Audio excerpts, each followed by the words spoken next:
ಕೃಷಿ ಖಾತೆ ಬಗ್ಗೆ ಕುಮಾರಸ್ವಾಮಿ ಅವರು ಪರೋಕ್ಷ ಇಂಗಿತವನ್ನ ವ್ಯಕ್ತಪಡಿಸಿದ್ದಾರೆ. ಮೊದಲಿನಿಂದಲೂ ಕೃಷಿ ಕ್ಷೇತ್ರ ಅಭಿವೃದ್ಧಿಗೆ ನನಗೆ ಆಸಕ್ತಿ ಇದೆ. ದೆಹಲಿಯಲ್ಲಿ ಜೆಡಿಎಸ್ ಸಂಸದ ಎಚ್ ಡಿ ಕುಮಾರಸ್ವಾಮಿ ಅವರು ಕೊಟ್ಟಿರುವಂತಹ ಹೇಳಿಕೆ ಇದು. ಅಂದ್ರೆ ಅವರೇ ನಾನು ಹೋಗ್ತೀನಿ ಕೃಷಿ ಖಾತೆ ಕೇಳ್ತೀನಿ ಅನ್ನುವಂಥದ್ದಲ್ಲ.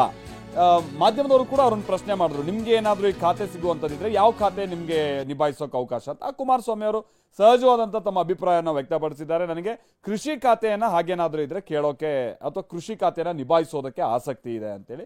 ಯಾಕಂದ್ರೆ ನಾವು ಹಿಂದೆಯಿಂದನೂ ಕೂಡ ನಮ್ಗೆ ಫಾರ್ಮರ್ಸ್ ಅನ್ನ ಬೇಸಾಗಿ ಇಟ್ಕೊಂಡು ರಾಜಕೀಯ ಮಾಡ್ತಾ ಇರುವಂತದ್ದು ಪಕ್ಷ ನಾವು. ಹೀಗಾಗಿ ಅವರಿಗೆ ಏನು ಅನುಕೂಲ ಆಗುತ್ತೆ ಕೃಷಿಗೆ ಸಂಬಂಧಪಟ್ಟಾಗೆ, ಆ ಕಾರಣಕ್ಕಾಗಿ ಕೃಷಿಗೆ ಸಂಬಂಧಪಟ್ಟಂಗೆ ನಾನು ಖಾತೆ ನಿಭಾಯಿಸುವಂತ ನಿಟ್ಟಿನಲ್ಲಿ ಕೇಳ್ತೀನಿ ಅನ್ನುವಂತ ರೀತಿಯಾಗಿ ಕುಮಾರಸ್ವಾಮಿ ಅವರು ಈ ಸಂದರ್ಭದಲ್ಲಿ ಹೇಳಿದ್ದಾರೆ. ಅಗ್ರಿಕಲ್ಚರ್ ಮಿನಿಸ್ಟರ್ ಆಗ್ತೀರಿ ಅನ್ನುವಂತ ಕೆಲವು ಮಾತುಗಳು ಕೇಳಿಬರ್ತಿದ್ದಾವೆ.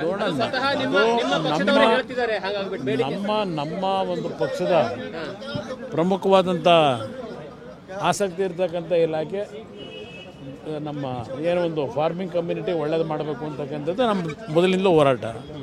ಇವತ್ತು ಕೃಷಿಯ ವಿಷಯಕ್ಕೆ ಸಂಬಂಧಪಟ್ಟಂಥ ಇಲಾಖೆಗಳ ಬಗ್ಗೆ ಮೊದಲಿಂದ ನಮ್ಗೆ ಆಸಕ್ತಿ ಇದೆ.